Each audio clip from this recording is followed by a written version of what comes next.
नमस्कार दोस्तों, welcome to my channel legal expert. दोस्तों, हाल ही में सुप्रीम कोर्ट के जज जस्टिस बी नागरत्न और जस्टिस अगस्टिन जॉर्ज मसीह ने एक केस में जजमेंट देते हुए कहा कि हम उन युवा पुरुषों और महिलाओं के व्यवहार को निंदा करते हैं जो वैध विवाह समारोह के बिना पति और पत्नी का दर्जा प्राप्त करने का प्रयास करते हैं और इसलिए कथित रूप से विवाहित होते हैं। यानी कि सुप्रीम कोर्ट ने लिव इन रिलेशनशिप्स में रहने वाले पुरुषों और महिलाओं की निंदा की और साथ में यह भी कहा कि विवाह में बेटर हाफ जैसा कुछ नहीं होता है, बल्कि पति पत्नी विवाह में समान होते हैं। कोर्ट ने यह भी कहा, हिंदू विवाह अधिनियम में पॉलीएंड्री और पॉलीगैमी और अन्य सभी प्रकार के संबंधों को स्पष्ट रूप से खारिज कर दिया गया है। आइए दोस्तों, हम समझते हैं ये कौन सा केस था और इस केस के जजमेंट से हम क्या निष्कर्ष निकाल सकते हैं।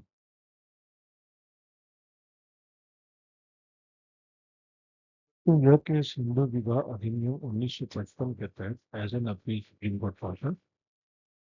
अपीलेंट डॉली रानी है और रिस्पोंडेंट मनीष कुमार चंचल है। दोनों के बैकग्राउंड में जाए तो यह दोनों ट्रेंड कमर्शियल पायलट्स रह चुके हैं। दोनों ने अपने विवाह होने की तारीख बताई है 7 जुलाई 2021, मगर इस विवाह के सामाजिक विवाह होने का कोई प्रमाण इन्होंने प्रस्तुत नहीं किया। दोनों ने एक रजिस्टर्ड समिति, जिसका नाम है वैदिक जन कल्याण समिति, के द्वारा मैरिज सर्टिफिकेट ऑब्टेन करके उत्तर प्रदेश से सर्टिफिकेट ऑफ मैरिज प्राप्त किया। दोनों की परिवारों ने यह तय किया था कि उनकी सामाजिक विवाह 25 अक्टूबर 2022 को कराई जाएगी, परंतु यह शादी हो ना पाई और 17 नवंबर 2022 को पेटिशनर यानी डॉली रानी ने अपने सो कॉल्ड हस्बैंड यानी मनीष कुमार चंचल के विरुद्ध और उनके परिवार के सदस्यों के विरुद्ध एफआईआर फाइल कर दिया।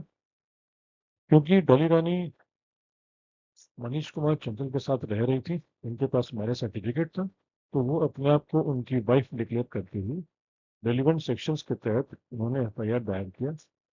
इसमें 498A, 420, 506, 509 इत्यादि थे। साथ ही डाउरी प्रोहिबिशन एक्ट के सेक्शन 3 एंड 4 भी इंक्लूडेड थे।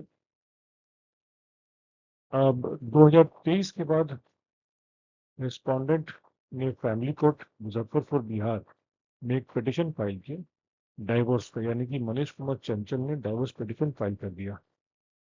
अब जब डाइवोर्स पिटिशन फाइल हुआ है तो डॉली रानी ने उस डाइवोर्स पिटिशन को मुजफ्फरपुर बिहार से ट्रांसफर करके रांची झारखंड में किए जाने की एक अर्जी दी, जो वहां नामंजूर हुई और आगे बढ़ते हुए वो अपने केस को as an appellant Supreme Court ले जाती है।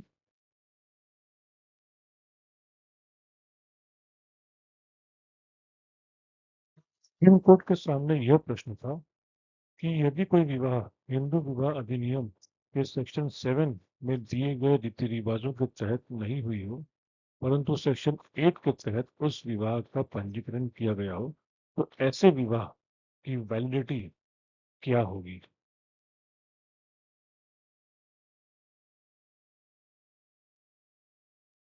इस प्रश्न के उत्तर में माननीय सुप्रीम कोर्ट ने कहा कि हिंदू विवाह गीत और नृत्य, शराब और भोजन या एक वाणिज्यिक लेन देन का कार्यक्रम नहीं, और इसे हिंदू विवाह अधिनियम के तहत वैध समारोह के अभाव में मान्यता नहीं दिया सकती। आइए आगे बढ़ने से पहले हम समझते हैं कि हिंदू विवाह अधिनियम 1955 के सेक्शन 7 और सेक्शन में एक्चुअली क्या है। सेक्शन 7 में उल्लेख है सेरेमनीज फॉर हिंदू मैरिज, यानी हिंदू विवाह में होने वाले रीति रिवाजों का उल्लेख है। इसमें उन सभी कस्टमरी राइट्स और सेरेमनीज का उल्लेख किया गया है जो एक हिंदू विवाह में साधारणतः होते हैं, परंतु सप्तपदी का विशेष उल्लेख है। सप्तपदी यानी कि वर और वधू साथ में अग्नि के 7 फेरे लेंगे। 7वां फेरा पूर्ण कर कंप्लीट होने के बाद माना जाएगा कि यह विवाह कंप्लीट हुई है और तभी उस विवाह को मान्यता मिलेगी। सुप्रीम कोर्ट ने यह भी कहा है इसी केस में कि विवाह पंजीकरण का लाभ यह है कि विवाहित मामले में विवाह के तथ्य को प्रमाणित करने का यह एक सरल रास्ता होता है, लेकिन यदि हिंदू विवाह अधिनियम की धारा 7 के अनुसार विवाह नहीं हुआ है, तो पंजीकरण विवाह को वैधता नहीं दे सकेगा। यानी कि सेक्शन 8 में जो पंजीकरण की बात की गई है, रजिस्ट्रेशन ऑफ हिंदू मैरिज की बात की गई है, यदि सेक्शन 7 का कंप्लायंस नहीं होता है, सप्तपदी के 7 फेरे नहीं होते हैं, तो यह विवाह को पूर्ण नहीं मानी जाएगी, इसको लीगली वैलिड नहीं माना जाएगा।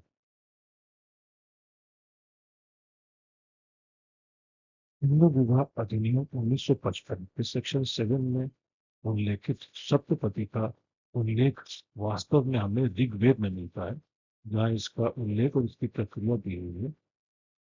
सप्तपदी के तहत वर वधु अग्नि के 7 फेरे लेते हैं और प्रत्येक फेरे में कन्या अपने होने वाले पति से एक वचन लेती है। आइए हम देखते हैं प्रत्येक वचन क्या क्या है। पहले वचन में कन्या अपने वर से कहती है कि मुझे प्रथम वचन दीजिए कि जब भी आप तीर्थ यात्रा पर जाएंगे तो मुझे भी अपने साथ लेकर जाएंगे। जब कभी भी आप कोई व्रत पूजा या धर्म कर्म का काम करेंगे, आप मुझे अपने वाम भाग पर स्थान दीजिएगा। अगर आप इसे स्वीकार करते हैं तो मैं आपके वामांग में रहना स्वीकार करूंगी। दूसरा वचन, कन्या अपने वर से कहती है कि जिस तरह से आप अपने माता पिता का सम्मान करते हैं, उसी तरह से आप मेरे माता पिता का भी सम्मान करेंगे तथा हमारे कुटुंब की मर्यादा के अनुसार ईश्वर भक्त बनकर धर्म अनुष्ठान करते रहेंगे। यदि आप ऐसा करेंगे तभी मैं आपके वामांग में रहना स्वीकारूंगी। तीसरा वचन, कन्या अपने वर से कहती है तो मुझे तीसरा वचन दीजिए कि जीवन के 3 अवस्था, युवावस्था, प्रौढ़ावस्था और वृद्धावस्था में आप मेरा पालन करेंगे। यदि आप ऐसा करेंगे तभी मैं आपके वामांग में रहना स्वीकारूंगी। चौथे वचन के तौर पे कन्या अपने वर से कहती है कि अभी तक तो आप अपना घर परिवार की चिंता से मुक्त थे, पर अब जबकि आप विवाह के पवित्र बंधन में बंधने जा रहे हैं, तो भविष्य में परिवार की समस्त जिम्मेदारियां आप ही के कंधे पर होंगे और यदि आप इस भार को उठा पाएंगे तभी मैं आपके वामांग में रहना स्वीकारूंगी। पांचवा वचन, जो आज के समय के लिए अत्यंत आवश्यक और परिपेक्ष भी है। इस श्लोक के द्वारा कन्या अपने वर से कहती है कि अपने घर के कार्य, लेन देन के कार्य या अन्य किसी भी कार्य हेतु धन खर्च करते समय आप मेरी भी राय लेंगे। यदि आप ऐसा करेंगे तभी मैं आपके वामांग में रहना स्वीकारूंगी। वचन, इसमें कन्या अपने वर से कहती है कि जब भी मैं अपने सहेलियों या अन्य स्त्रियों के साथ बैठी होंगी, तब आप वहां आकर सबके सामने मेरा अपमान नहीं करेंगे और यदि आप जुआ या अन्य किसी भी तरह के बुरे कार्य से दूर रहेंगे, तभी मैं आपके वामांग में रहना स्वीकारूंगी। सातवां वचन, जो कि एक और बहुत ही महत्वपूर्ण वचन है, इसमें कन्या अपने वर से कहती है कि आप अन्य दूसरी औरतों को माता के समान समझेंगे और पति पत्नी के आपसी प्रेम के बीच अन्य किसी को भी नहीं लाएंगे। यदि आप ऐसा वचन दें तभी मैं आपके वामांग में रहना स्वीकारूंगी। दोस्तों, अब क्योंकि हमने यह जान लिया है कि ऋग्वेद में उल्लेखित सप्तपदी का अर्थ क्या है, अग्नि के 7 फेरों का क्या अर्थ है, तथा हमने यह भी देख लिया कि हिंदू विवाह अधिनियम के सेक्शन 7 में रीति रिवाजों के बारे में उल्लेख किया गया है और सेक्शन 8 में विवाह के पंजीकरण का उल्लेख किया गया है। आइए देखते हैं कि इस केस में 19 अप्रैल के जजमेंट में माननीय सुप्रीम कोर्ट ने क्या कहा। माननीय सुप्रीम कोर्ट ने कहा कि यदि हिंदू विवाह संबंधित रीति रिवाजों या समारोहों के अनुसार नहीं किया गया है, जैसा सप्तपदी जिसका उल्लेख ऋग्वेद में है, तो वह हिंदू विवाह अधिनियम की धारा 7 के अनुसार वैध यानी वैलिड नहीं होगा और किसी एक इकाई द्वारा प्रमाण पत्र जारी करने के बावजूद आवश्यक अनुष्ठानों के अभाव में न तो पक्षकारों को कोई वैवाहिक स्थिति की पुष्टि करेगा और न ही हिंदू कानून के तहत विवाह स्थापित होगी। यानी कि अगर विवाह स्थापित नहीं होती है तो आईपीसी की धारा 498 ए जो कि दहेज उत्पीड़न का है, 304 बी जहाँ विवाह के 7 वर्ष के पूर्व पत्नी की मृत्यु होती है, और साथ में डाउरी प्रोटेक्शन एक्ट 1961 के क्लॉजेस एप्लीकेबल नहीं होंगे।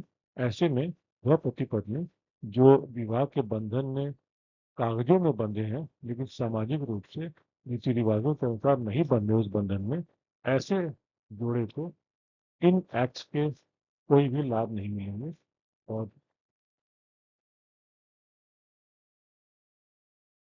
कारण है कि संविधान के अनुच्छेद 142 के तहत अपने विस्तृत अधिकारों का प्रयोग करते हुए सर्वोच्च न्यायालय ने घोषित की कि उच्च युगल कानून के अनुसार विवाहित नहीं थे, और हिंदू विवाह अधिनियम के तहत वैध समारोह के अभाव में उन्हें जारी किया गया विवाह प्रमाण पत्र शून्य और अमान्य यानी नल एंड वाइड था। न्यायालय ने उनके तलाक की कार्रवाई और पति और उसके परिवार के खिलाफ दर्ज दहेज की मांग को भी रद्द कर दिया। इसी के साथ हम इस केस को कंक्लूड करते हैं। उम्मीद है दी गई जानकारी आपको पसंद आई होगी। आपसे निवेदन है कि हमारे चैनल को लाइक करें, सब्सक्राइब करें और शेयर करें, ताकि आने वाले हमारे हर एक नई वीडियो की नोटिफिकेशन आपको तुरंत मिल जाए। बहुत बहुत धन्यवाद।